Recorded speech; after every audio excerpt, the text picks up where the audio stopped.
Hey folks, Corin Spicefreak Sloss here once again on the Northeast UK Chili Heads Facebook page, and this time I'm just here for lunch to share with you all my cheese and crackers.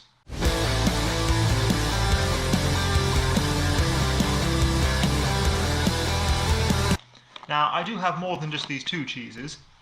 I've been craving cheese ever since quarantine started for some reason or another. So I went a little bit overboard and I have 8 different varieties from the Wiltshire Chilli Farm. Their entire range. So yeah, I'm going to open my crackers first of all, and then we'll get to this, I guess. So, Ritz crackers. Pleasant, pretty standard, no chili in them. Now, which cheese do you want to see first? We got red onion. We got charcoal, which I know at least some of you are interested in. We got chipotle and garlic. We got smoked. We got orange and whiskey. We've got vintage cheddar. We got unspecified chili, which actually does specify in the ingredients, but we'll get to that. The final one of the bunch, we got red Leicester, which is wrapped in blue for probably football-related reasons, because apparently Leicester City Football Club is blue. Personally, I think that's kind of stupid. If you've got red wax already, why are you not putting the red Leicester in red? But that's just me. It's not going to affect the flavour. Chipotle and garlic sounds delicious, you say. Okay, let's start with that then. Ingredients on this one are cheddar, which contains milk, obviously, bell peppers, garlic, chipotle chili, cayenne pepper, and preservative E202, which I researched ahead of time, is potassium sorbate, which is, preservative. It's pH neutral. It's a salt, though, of sorbic acid, and it just prevents mold growth. If it's absolutely pure, it can be quite a skin irritant, but obviously plenty of cheese to counteract that here, and it's completely harmless in the quantities used in food, unless of course you lived entirely on this cheese. But I don't think most people are going to eat more than their body weight in cheese daily. Either this knife is very blunt, or that's a strong wax. Oh, look at that colour. That looks amazing. So yeah, you can see all the chili in that. Hey Stu, not eating anything quite yet, so yep, you're plenty in time for this video. Just about to get into the first of the cheeses, which is the chipotle and garlic. Though it's not entirely chipotle, I believe there is some cayenne in here. So I don't know if that was the best way to cut it, but got me there.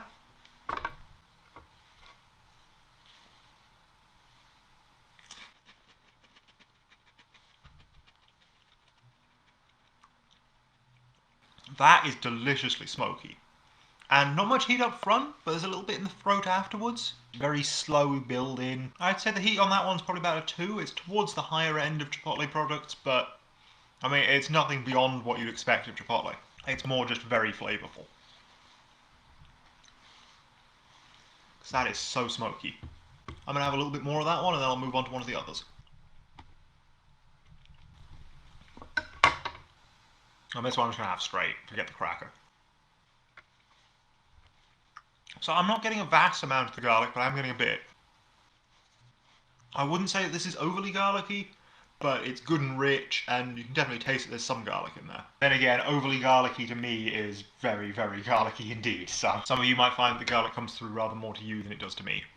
I've not had the Chili Project cheese. What's he put in it? Is it just the very mature cheddar or whatever it was that I saw recently, or is there actually a blend of chilies or anything? Oh, I might have to give his cheese a try. If it's an intensely smoked cheddar, that sounds great. You've already seen how much I loved the chipotle one. Yeah, I think I'm going to do the smoked cheese next. See how that one without chili goes. Ingredients for this one are cheddar, which contains milk again, paprika, oak smoke, and preservative, which is the same potassium sorbate, your E202. Let's get into this cheese. Oh, you wanted the green one? Okay, let's do the green one then. And I'll get back to the smoke in a second. So this green one is the vintage cheddar, which contains milk obviously, salt and rennet. Now this one's supposedly suitable for vegetarians despite containing rennet, because apparently rennet can also be made from the fermentation of various fungi. So that's nice to be aware of. And for those of you who don't know, rennet is an enzyme which is naturally found in the stomach of young cows and similar, and it just turns milk into curds, makes it more digestible, or just firms it up into a cheese in this case. So that's why traditionally rennet's used in cheeses, because it firms it up nicely. This one doesn't have any chili in it, but we'll see how it tastes, shall we? Nothing particularly interesting about that cross section, that's just a nice pale looking cheddar, but let's see if we get any more from it in the flavour. So, nice whopping chunk of cheese on there. So I'd say this is a milkier cheddar than most. Fairly light flavoured up front, but strong cheesy aftertaste to it. It's a goodie, but personally I prefer the chili flavour of the other one. Now, should I move on to the smoked, or should I move on to something else? Ooh, Scorpion Gouda, that sounds good. One of my favourite market stall cheeses is just a very mature cheddar with a mix of Scorpion and Diarbol, and it adds that woody richness from the Diarbol to complement the acidic Scorpion, and it's gorgeous.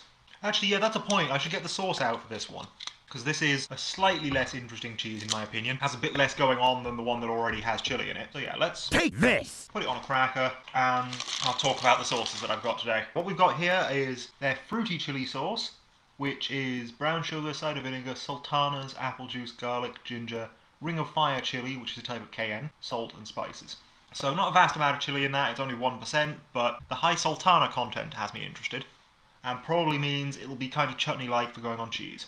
Then we got their tropical one with yellow cayennes, which contains pineapple, 56%, mango, ginger, cider vinegar, lime juice, chili, which is 1% again, juniper berries, which has me interested because I've not had those in tropical sauce before, Chinese 5-spice, and black pepper. Then we got the winter chili sauce, which is apparently a habanero and naga blend with tomato, cider vinegar, apples, onion, green peppers, celery, so you're gonna have a bit of a green note there, brown sugar, chili 2% this time, salt, mustard, ginger, black pepper, and spices.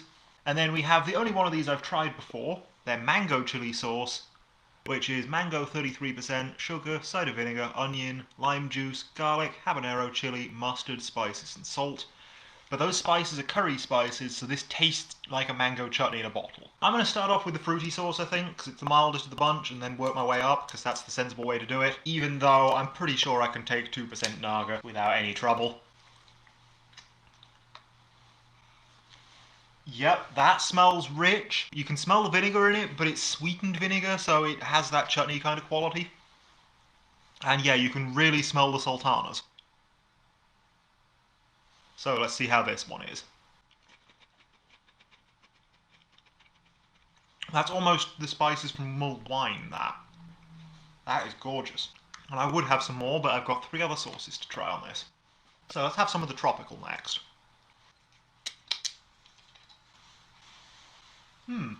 Doesn't smell as sweet as most tropical sauces.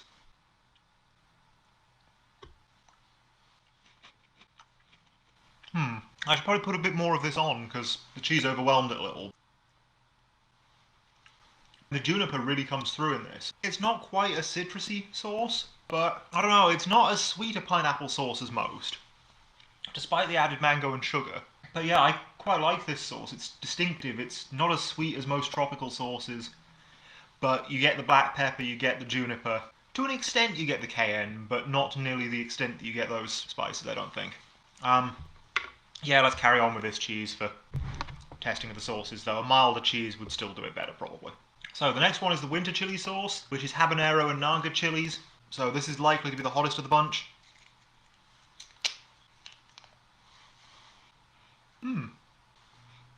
What is that I'm getting on the nose? I guess it's the tomato and onion. Maybe some of the apple in there, but it doesn't smell as sweet as I was expecting. Put a good amount on there to make sure that the flavour comes through over the cheese. See my nice little blob. That one has a good kick to it. I mean, it's definitely not a pure naga sauce, but it's at least the 3.5 of a habanero, probably more like a 4. I'm not sure what I'm going to do with this one. It's quite nice with the cheese, but it's got the dark taste to match its colour. It's definitely spiced, though it's not quite the sort of pumpkin spice, cinnamony kind of thing that I was expecting. And it's a little more savoury than I thought it would be. The tomato and onion does come through rather more. Yeah, then we have the mango one, which I think this is my 3rd bottle of now, but it might even be more than that. This one I like to have on kedgeree, which if you don't know is basically it's traditional British curried rice, usually with peas and either sultanas or raisins, generally with mackerel, but sometimes with other things like, say, boiled egg. So that one is a more typical habanero burn. It's a little bit milder than the winter spice, but also it's sweet, it's mango, it's onion, it's chutney spices. It's basically a mango chutney in a bottle. Goes very well with strong flavoured fish, anything that's already a bit curried, and yeah, it goes nicely on cheese as well. So that's the sauces I've got today. Let's set this green cheese aside, because I had enough vintage cheddar for the time being. It's nice, but I'd like to mix it up a bit and have one of the others. I believe you told me charcoal was next. Right, that's where I put the charcoal. Charcoal wrapped in black, and if I'm correct, the colour inside should be quite similar to the colour on the outside. So the ingredients on this one are cheddar, which contains milk again, charcoal, and the preservative, which is your E202, potassium sorbate, yeah. So let's get you a nice cross section of this one. Yeah, you can just about tell where the wax ends and the cheese begins, but it's not too easy. That is a very black cheese with just a few white specks. Which is curious. I wonder if I'll be able to feel the white specks when I'm eating it. That's a solid chunk. Oh, and you can see a much bigger white speck there. Thankfully the wax comes away easily, so I don't have to play the guessing game of what's wax, what's cheese, because that could be quite difficult with this one. Pop some of that on the cracker. Let's give it a go.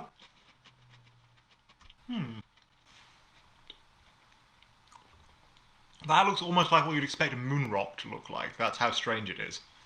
So yeah, I agree, Stu. It'd be perfectly normal if it was just plain black, but it's those white patches in the cross-section that really add character to it. It may look like black pudding cheese, but it definitely doesn't taste like it. Charcoal mostly just adds to the visual effect. You do get a little bit of possibly a charred flavour. And I have found that in the past, pairing charcoal foods with something that already has a bit of a smoky char does bring out that smoky char. But mostly this just tastes like a nice milky cheddar. Not as mature as the vintage, but still got a good flavour to it. That's a good question. I will have to test later and get back to you on whether this can be melted over toast. I like how that's your go-to standard of a cheese. Can you melt it? If not, it's not worth it. Yeah, I could imagine this winter spice naga sauce definitely good on haggis. Obviously I haven't tried it on haggis yet, but I'd be very surprised if it didn't go. Yeah, I'm going to try this with some sauce, see how the sauce comes out on this one. See if it affects the flavour of that, because the white stuff is just cheddar. It's cheddar that hasn't got the charcoal mixed in quite thoroughly. Okay, I'm going to take a little bit more of this charcoal cheese, see what it does to the flavour of that sauce. Because while the charcoal doesn't have a massive flavour of its own, it may affect other flavours. And then I'll move on to the next cheese. So if you have any preferences, put them in the chat now. Otherwise, I'm going to go for that smoked one that I didn't try earlier.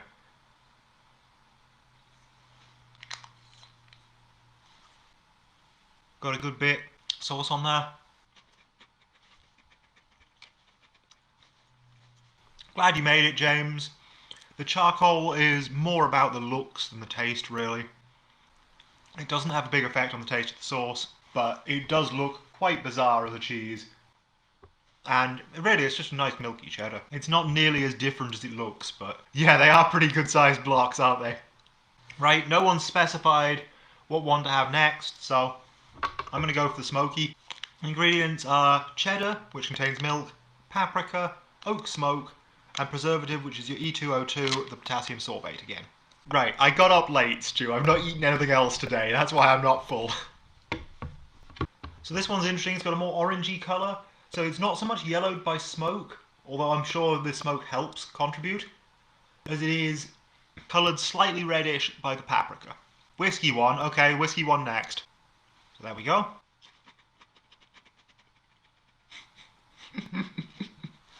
Yes, I'm part mouse. Definitely. I'm happy with being Tails and specifically not being Eggman. Though I would like to point out, Eggman has the same goggles as me in the live action movie. The only difference is that his goggles stick to his forehead and mine need this strap around the side. Yeah, you can see the edge of the strap just there. You get the paprika a little, I think, but it's almost a smoked applewood cheese, which makes sense because it's oak smoke. That, if anything, might be a little too on the applewood side for me, but I mean, if you like applewood, this is a good applewood. Personally, though, I really enjoy applewood mixed with a different sort of cheddar, so that you get a more balanced smoke flavour, a bit less overwhelming. And you wanted the whiskey next. So this is orange and whiskey. It contains cheddar, which contains milk, obviously, orange, sugar, whiskey, and preservative, which is your E2O2, your potassium sorbate again. I swear there was one of these that had a different preservative in it, because I specifically looked it up, but I'm not seeing it, so thanks, Stu, I appreciate that. I like how vibrantly orange the wax is on this one as well. It's a silly thing, but I mean, I could tip my Nerf guns in this wax, and nobody would ever think they were real. You can see the orange in there, slightly, and if you give it a sniff, it definitely smells like orange zest. It smells like basically the sweetened orange that you'd get in various different things around this time of year. It definitely has that orange baked good kind of smell. I'm curious how the whiskey comes through. Yeah, you can see a little bit of cross-contamination, a little bit of the charcoal on there, but barely any, just a tiny smudge, so it shouldn't affect the flavour.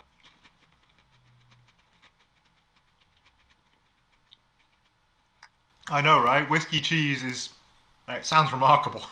And yeah, there is some whiskey in that, but really, it's still a nice milky cheddar, but the very first thing you get is that sweet orange zest flavour. If you like sweet orange, or orange liqueurs, or anything like that, this is gorgeous for it. So, these aren't actually made by Wiltshire Chilli Farm. They're made in collaboration with Wiltshire Chilli Farm by one of Britain's top cheese producers, or something along those lines. They don't state who it is that makes them for them, but basically it's a collaboration with somebody who really knows their cheeses already. I don't know if Cathedral City do this sort of thing. My guess is that it's more of an artisan farmer's market type producer.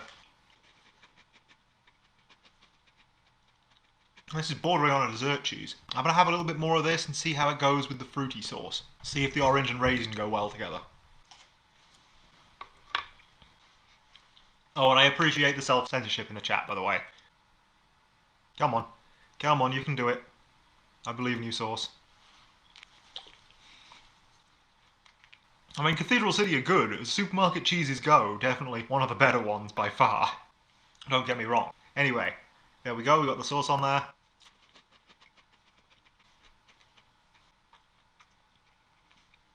So as you saw, I went back for that second bit of cheese because I forgot how powerful the fruity sauce is.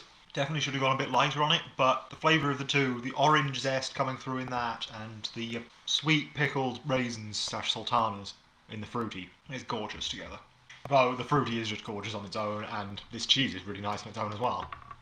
See how it goes with the tropical sauce, because I think that juniper might go nicely with the orange, and the not so sweet pineapple might go well with the very sweet orange zest. Combine the fragrant fruit flavours, basically, and the citrusy ones.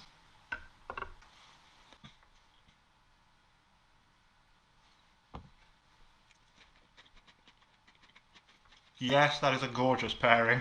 I was right. The fragrant juniper berries and the fragrant orange zest really work together. So that's that. I'm going to set this one aside and move on to the next. No, we've already had the chipotle, James. The chipotle was really good. The chipotle was full of pepper and smoke flavour with a hint of garlic. And just really rich and delicious. I'm going to go for the red onion, because it's the closest remaining thing. This one contains cheddar, which contains milk obviously, onion, cranberry, malt, which contains barley, vinegar, balsamic, then vinegar again. That's a bit weird, they contain two vinegars and a balsamic in the middle. I'm not sure what that's supposed to mean. Sugar, pepper, bay leaf, and preservative, which is E2O2, it's your potassium sorbate again. There really isn't, I'm afraid, Joe. I mean, maybe there will be this year now that I've got all this cheese, but this ridiculous cheese purchase was a one-off. I spent 40 quid on cheese and sauces just because I could. Oh, look at that. You can see the cranberry and onion in there. Speckling it throughout. And that purple in amongst the creamy colour stands out quite nicely. It's also a bit darker than the other cheeses, this one. Probably from the balsamic would be my guess. So yeah, let's give this a go.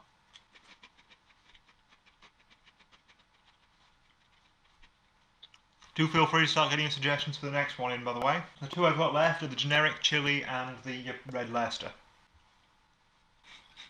I don't think I'm going to get through them quite that fast, Kevin, but I'm definitely going to get through them. Not quite sure what to make of this one. It's definitely got the onion and cranberry in there, but it's not especially sweet. It's not massive bursts of the stuff. It's not bad. I'm just a little confused by it as much as anything. Not as much my thing as the others. I was hoping for a little bit more of an onion flavour. Let's do the chili one next.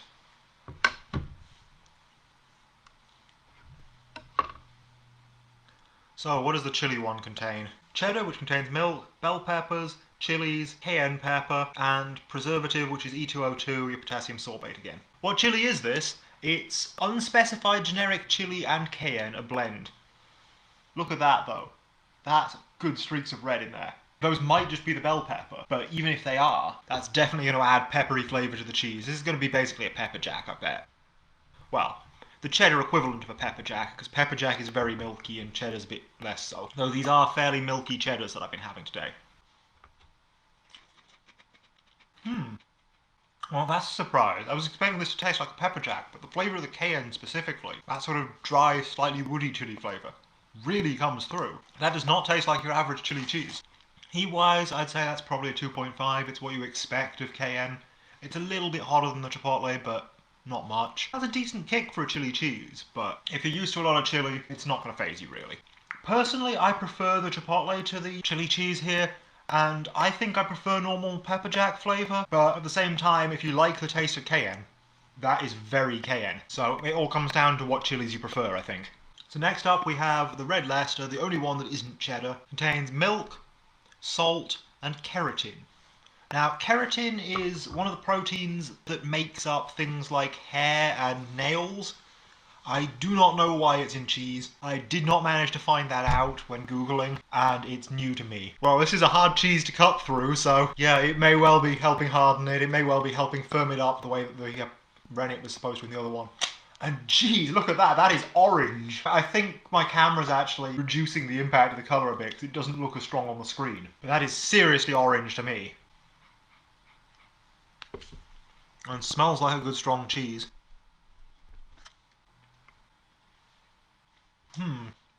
How does one explain how red Leicester is different to cheddar? Because that does not taste the same as the cheddar that's in all the others. It's a smooth, strong, cheesy flavour. It's not as milky as the cheddar was. And I'd say maybe it is a bit tartar than the cheddar was, though I still find describing acidity in cheese a bit of a weird thing, because cheese doesn't taste particularly acidic. So yeah, maybe more of a tang than the cheddar had. And yeah, it's a nice solid red Leicester, that. But yeah, I still think my favourites have to be the whiskey and the chipotle. And yeah, I think that's it for this video. I hope you've enjoyed all this cheese tasting. It sounds as though you have. See you all next time. And who knows what I'll be having then. Bye.